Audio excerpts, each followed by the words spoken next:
26 फरवरी 2026 को मध्य प्रदेश के मुख्यमंत्री डॉक्टर मोहन यादव राजस्थान के भीलवाड़ा स्थित हरिशिवा उदासीन आश्रम सनातन मंदिर में आयोजित सनातन मंगल महोत्सव में शामिल हुए। इस अवसर पर उन्होंने विधिवत गादी पूजन कर संत परंपरा के प्रति अपनी श्रद्धा व्यक्त की। कार्यक्रम में महामंडलेश्वर स्वामी हंसराम जी महाराज ने मुख्यमंत्री का स्वागत करते हुए उन्हें स्मृति चिन्ह भेंट किया। मुख्यमंत्री ने संत समागम को संबोधित करते हुए कहा कि सनातन संस्कृति केवल आस्था नहीं बल्कि भारत के जीवन शैली और मूल पहचान है। उन्होंने कहा कि संतों का मार्गदर्शन समाज को नैतिक दिशा देता है और राष्ट्र निर्माण में महत्वपूर्ण भूमिका निभाता है।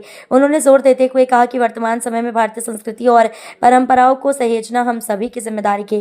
डॉक्टर यादव ने कहा कि संत समाज ने सदियों से समाज में समरसता, सेवा और सद्भाव का संदेश दिया है। उन्होंने युवाओं से आह्वान किया कि वे भारतीय संस्कृति, संस्कार और परंपराओं को आत्मसात करें तथा राष्ट्र के विकास में सक्रिय भागीदारी निभाएं। कार्यक्रम में बड़ी संख्या में संत महात्माओं, श्रद्धालुओं और स्थानीय नागरिकों की उपस्थिति रही। मुख्यमंत्री ने सभी को सनातन मंगल महोत्सव की शुभकामनाएं देते हुए समाज में एकता, सद्भाव और आध्यात्मिक चेतना के प्रसार का संदेश दिया।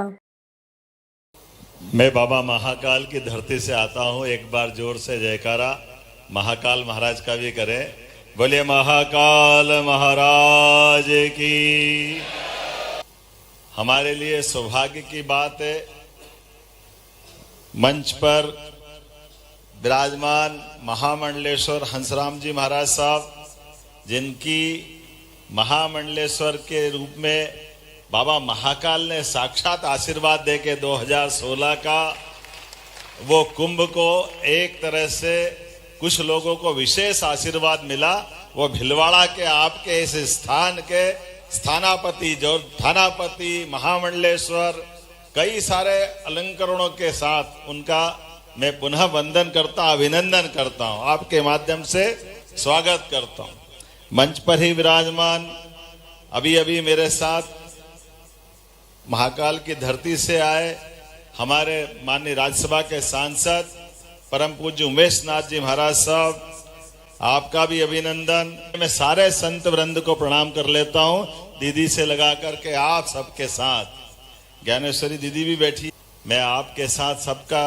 और ये हमारे नव संत ईशान राम जी महाराज साहब, केशव राम जी महाराज साहब, सुमज्ञ राम जी महाराज साहब, आपका भी अभिनंदन करता हूं और आप सबको भी प्रणाम करता हूं। भीलवाड़ा की सारी धरती के हमारे सभी इस सभा में मौजूद संत वृंद, भाइयों बहनों, आमंत्रित अतिथिगण, पत्रकार साथियों, हमारे परिवार में अमरता की निशानी होती है।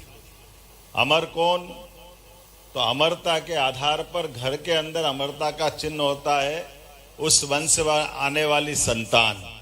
वो एक तरह से संतान नहीं होती है, उस कुलवंश को अमरता का प्रसाद भगवान देते हैं ताकि वो वंश परंपरा में अपने कुलगोत्र को संभाले हुए इस संस्कृति की धारा के साथ सनातन संस्कृति की धारा को धन्य करें। हम अपने देवताओं के साथ जब मन में श्रद्धा के भाव को उत्पन्न करते हैं, मन में आस्था लेकर के इस प्रकृति के साथ देखते हैं, तो संतों के माध्यम से यत पिंडे तत् ब्रह्मांडे, जैसा ये ब्रह्मांड है ऐसा ही हमारा पिंड है। इस पिंड और ब्रह्मांड में कोई अंतर नहीं। ये हमारे लिए आपके माध्यम से, सनातन संस्कृति के माध्यम से हजारों लाखों करोड़ों साल से ये ज्ञान की परंपरा धारा निर्मल प्रवाहित होती रहती है। आज के इस अवसर पर 2028 में सिंहस्थ का मेला होने वाला है। मैं आप सबको भी निमंत्रण दे रहा हूं और आपके बिना तो मेला हो नहीं सकेगा। यहाँ बृहस्पति का सिंह में प्रवेश होता है तो हमारे लिए सिंहस्थ कहलाता है। ऐसे में वो विश्व का सबसे बड़ा मेला, भारत का सबसे बड़ा मेला, और वो आप हम सबका सनातन धर्म का मेला, जिसके माध्यम से हम अपने उस भाव को फिर जागृत करते हैं। कुंभ में स्नान, स्नान का मतलब एक डुबकी लगाना नहीं। जैसे हम अपने प्रतिदिन जल के पास जल से स्नान करते, स्फूर्ति भी पाते, जल से चेतना भी पाते। वो सच्चे अर्थों में प्रकृति के माध्यम से अगर हम समझे, साइंस के माध्यम से, तो इस सृष्टि के अंदर जीव की उत्पत्ति जल से हुई। इसलिए जल सदैव लालायित करता रहता है। थलचर, नभचर, जलचर सारे की उत्पत्ति कोई हुई है तो जल से हुई। और हमारी संस्कृति के माध्यम से हम फिर डुबकी लगाकर पृथ्वी पर जीव की उत्पत्ति से जुड़ करके परमात्मा की कृपा मानते हैं और अपना नया जीवन पाकर परमात्मा हमको इतने यश कीर्ति वैभव दे ताकि दुनिया में हम अपने जीवन को धन्य कर सके, वो अद्भुत मेला हमको एहसास कराता है, वो आमंत्रण भी देता है। मैं आप सबका वंदन करता हूं, अभिनंदन करता हूं। यशस्वी प्रधानमंत्री के लिए भी जोरदार अभिनंदन करें श्रीमान नरेंद्र मोदी जी के लिए। और पुनः आप सबसे ये संक्षिप्त मुलाकात जरूर हुई, लेकिन ये बार बार होती रहेगी इसी कामना के साथ। पुनः मैं आपका वंदन करता हूं, अभिनंदन करता हूं और आप सबसे जाने का आशीर्वाद चाहता हूं। बोले जय श्री महाकाल।